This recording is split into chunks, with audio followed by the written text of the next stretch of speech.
I got something to talk to you about. Recruiters. Work recruiters. A recruiter gets like this giant bonus for filling in these shitty spots. And to be honest, they're not really on our side. Yeah. A lot of them aren't. No, yeah, definitely aren't. As one thing I've experienced from being in our field is, for one, I get calls, emails, messages almost every single day at this point. It could be like, network engineer position opening here, stuff that I'm not qualified for. Yeah. Like, it could be like data analyst or something. I'd be like, well, I don't even know why you're bothering reaching out to me, man. Yeah, that's just annoying. But like, they are constantly going after people, which I mean that is their job. So no hate on that. And it is nice having people come out to you for jobs, but contract roles I've always been weary of. Yeah, okay, work 6 months and then you might keep a job. You maybe will keep you, but we have no obligation to keep you afterwards. Yeah. That, to me, I've always been very weary about that. Whenever recruiters contact me, for anybody listening, if this happens to you too, I would always recommend looking for a role that is direct hire before a contract role, because contract roles, if they want to let you go, I've had a contract role like this before too. After your contract, the contract role I had that was like this was it was like a rolling contract. Oh yeah. It was rolling 6-month contracts. So you're on a 6-month contract, and it's indefinite too. So you're on a 6-month contract. After that 6 months is over, they'll either keep you or get rid of you. If they like you, they'll keep you. And that's what they did with me. They kept me that first 6 for the next one. Yeah. And they kept me for another 6 months. So I did technically three 6-month contracts with them. And then they let me go on the third one. Yeah. Wow. Yeah. So, they didn't give you notice. Basically, as soon as that contract was up, they were like, hey, we're not renewing the contract. And I'm like, well, and they're telling me weekend of too. Yeah, like how it's an etiquette to give 2 weeks in, but they just fire Yeah, people so instantly. that's one thing I would always be weary of, is those contract roles, because most of the time they will not look to directly hire you on full time, because it is cheaper for them. From what I was told from recruiters, Yeah. it's cheaper for them to not, because they don't have to worry about paying you health insurance, or like paying for your health benefits and all that stuff. Yeah, they're keeping you like a pole away. Yeah. And so that's one thing I was always weary of. I worked another contract job before too, where I actually quit. Luckily, one thing with a lot of contract jobs, a lot of them, not all of them, but you could quit on your own terms and it doesn't matter. That's good. For the ones that I've had anyway, I've heard of ones where you'll owe money if you quit. So that, to me, is another thing that I would be weary of. Or the contractor just lying to you about what kind of role you're getting into, and it's not what it seems. Oh my goodness. That happened to both of the contract roles I had. That was both of them. Yeah. They told me one thing, and I did something entirely different.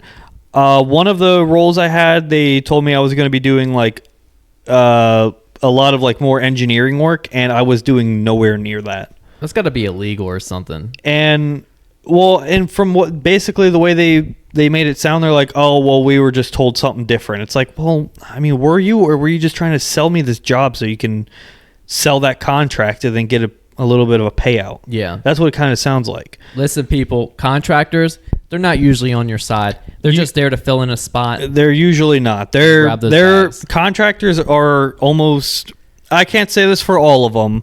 Of course, if it's a contractor for a company that that they directly work for. Oh yeah. So like if there's a contractor that directly works for Microsoft and they're reaching out to find talent, that's a different case. Yeah. That's different. They're looking to fill a role for Microsoft only. But these third party contract companies and contractors are the ones you want to worry about. Ones like don't say any.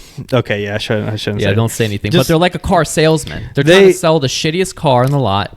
And if you can, kudos to you, and you get a promotion. You get rewarded for giving these people shitty roles in the industry. Yeah, and it's just it's not fair for the employees, because like it could be somebody fresh out of like college, fresh out of high school, looking to get into the field, whatever field it is, maybe.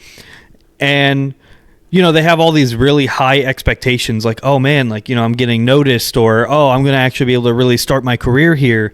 Then they give you a role that's just nowhere near what they told you was going to be. No training, no progression. No progression. They treated most badly. of the time they do not want to keep you. Yeah. I worked for, I won't name the company, but I worked for a financial company that is local to me, but I was a remote employee. I won't share what company it is, but it's a very large company at that too. And the role was terrible. The way that they trained you was almost, it was like subhuman. Yeah. I've never been treated that way ever. The way that they talked to, like, it was one manager that was training, like, it was a class of 20 for like 2 weeks. Then once the class was over, they push us out into the role. Then we work there for a maximum of 2 years with the, like, quote unquote promise that they'll hire you, but they're not going to hire you. Actually, from everybody that I talked to that was there longer term, nobody was there longer than a year and a half. They're all trying to get out.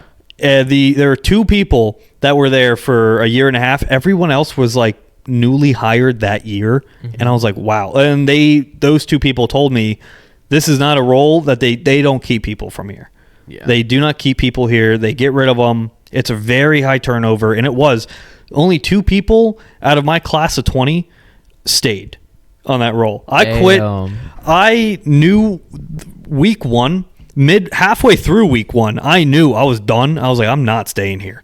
So I stayed for the rest of the training so I can get paid for it. Yeah. And as soon, like, basically the last day of training, and they're like, all right, starting Monday, you're going to be on your own.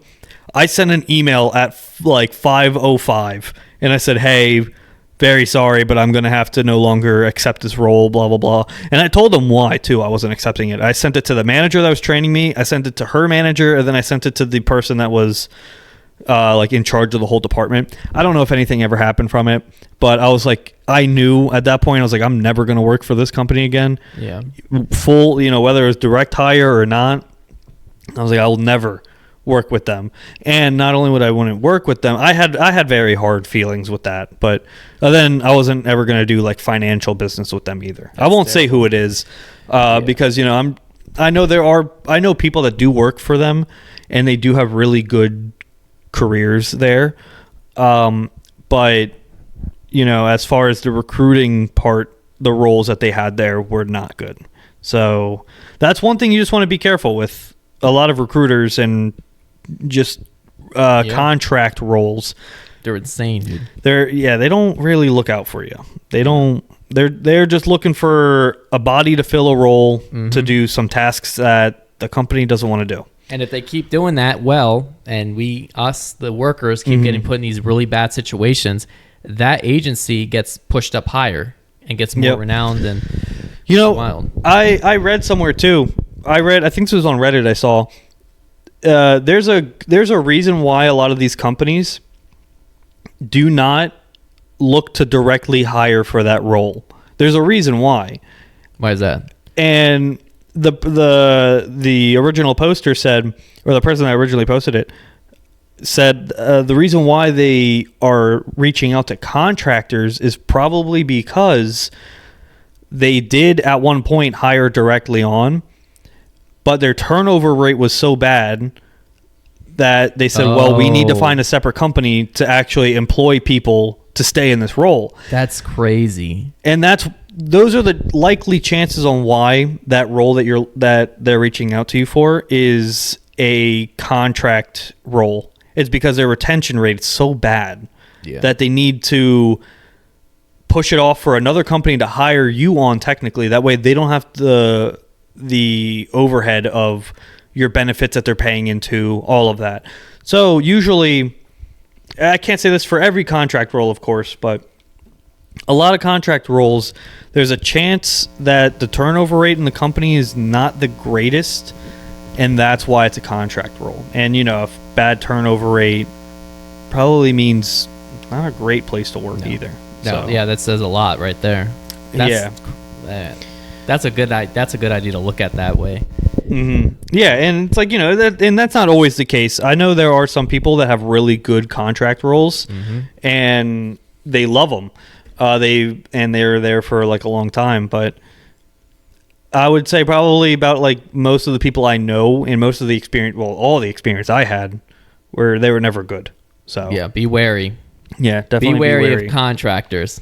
Yeah, they'll put you in a bad spot. But yeah, I don't like the industry and how it is, like, especially in IT. Like, it's like these. Oh yeah. Yeah, it's like these contractor agencies are all up in the IT, like, because they know that this group of people sometimes can get desperate trying to get into the for sure. job. Yeah, especially now too with the mass IT layoffs and stuff. Yeah, that's they're reaching out to people that are like desperate at this point, and rightfully so. I mean, like, with all these IT layoffs, I mean, it's very uneasy field, or like a very uneasy place that people are in. So they're like preying on the desperate and to a point. If you're trying to get a job, here's some advice that I had, that this worked for me. So there's a lot of people out there that complain about, oh, I can't find a job in this industry, it's really hard and stuff. So what you need to do, get your resume, get LinkedIn, Indeed, Glassdoors, make a profile, and apply to every job that lines up with something that you want to do. It doesn't matter if you're underqualified, overqualified, apply to all of them.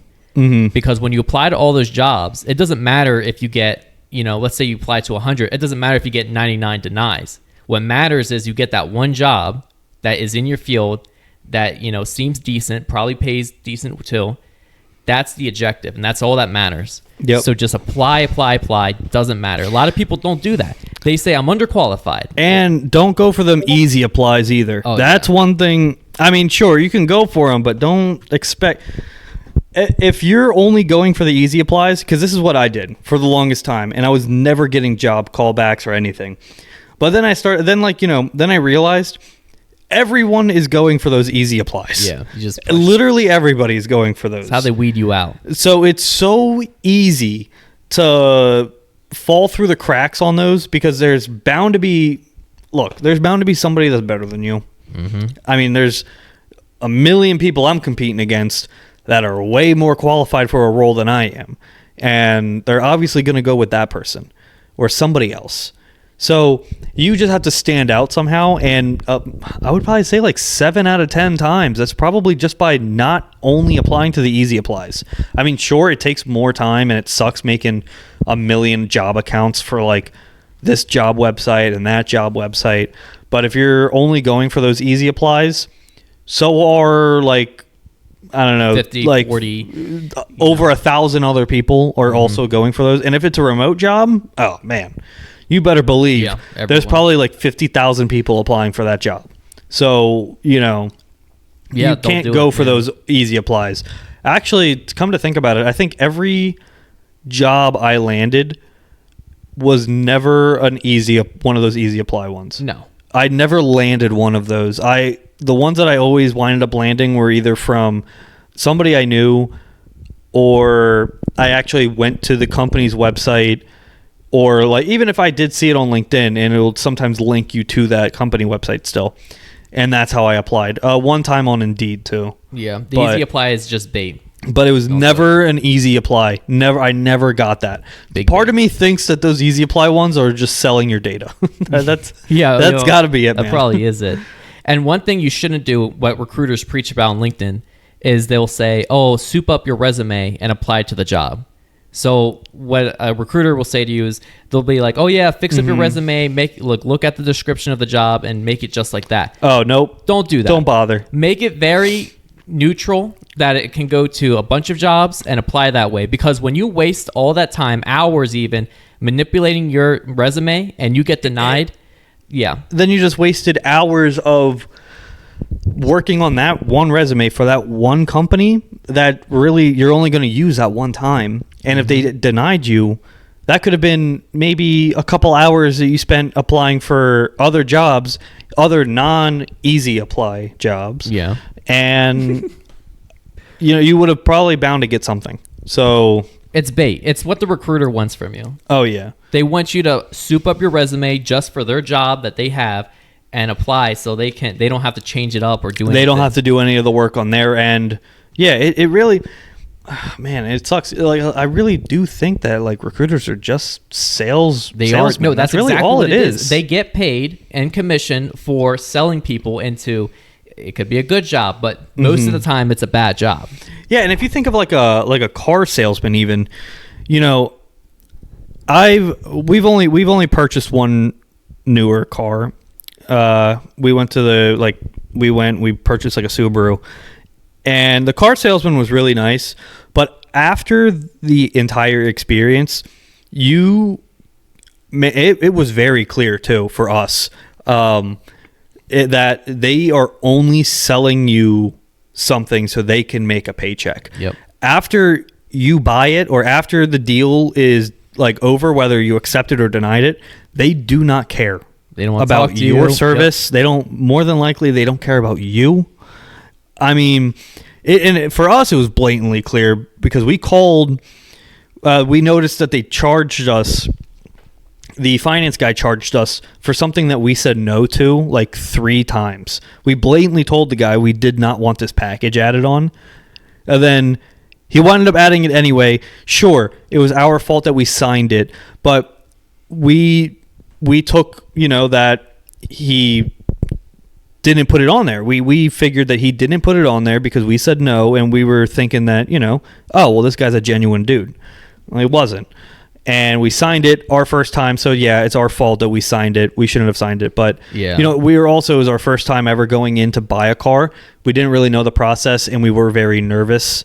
So, yeah, sure, it is on us still, but at the same time, he could have done better. Yep. He definitely could have done better. And when we called in about it, I called in the following week or like a couple days later. I forget when it was, but I noticed it shortly after we purchased a car. And I called in and I asked him why he added it. Then he was like, oh, well, you guys did wind up signing it. And I was like, damn, bro. And then I asked him, I was like, okay, but did I not tell you no? I'm sorry I'm getting off on a tangent. I just want to finish this story real quick. But then I asked him, I was like, did I not tell you we did not want it 3 times? He's like, you did, but we did wind up adding it. And I was like, no. I want to talk to your manager. Well, I did pull a Karen, but I pulled a Karen for a good reason. Oh. And it winded up, what was that? Oh, this thing. And what winded up happening was we still had to get the package, but they priced it down a significant amount, like a lot of. That's wild. Dude. We did pay close to nothing for it, and we still get the package, which is like a paint protection and kind of what we when we worked when we detailed cars. Oh yeah, the car. That like baby. That scammy service. Yeah. That's what they sold us on. Oh no, man, that's fake. And I knew that. I was like, no, I do not want that. I was like, I even told the guy, I was like, when I was in school, I detailed cars, and I know that this service is a scam. Yeah, that's wild. It's a scam to a point. I mean, like, yeah, they will. If you get chipped paint or something, they'll fix it for free, or like you get a stain in your seats or something, they'll clean it out. But it's like, I don't know, it's not worth the money. Most people don't come back. Most people don't come back for warranties. No, most people do not, and that is how they get you. Unless it's like like one of those important warranties, you're not going to come back because you got a little stain on your seat, you dropped a little barbecue sauce from